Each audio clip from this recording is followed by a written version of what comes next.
3 activists from Just Stop Oil threw soup at 2 of Vincent van Gogh's sunflowers paintings in London's National Gallery on Friday. Just after 2 members of the same group were sentenced to jail time for doing the same thing in 2022.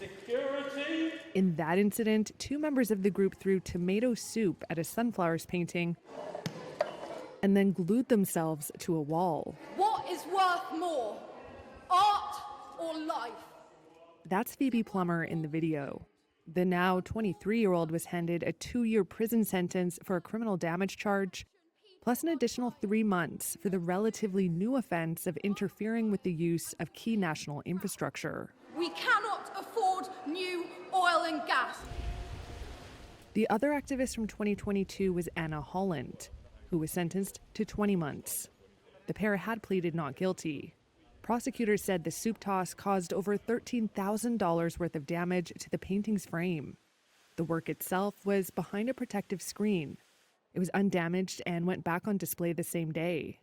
The judge said the pair had no right to do what they did, adding, quote, "Your arrogance in thinking otherwise deserves the strongest condemnation." Plummer said she was being made a political prisoner, an assertion that drew a critical rebuke from the judge. There's been a wider crackdown on protest movements in Britain and across Europe. In July, 5 members of Just Stop Oil were jailed for at least 4 years for conspiracy to block London's M25 highway. They were the longest sentences ever imposed for a non-violent protest in Britain. Friday's soup throwers targeted one Van Gogh painting owned by the London Gallery, the same one struck in 2022, and another on loan.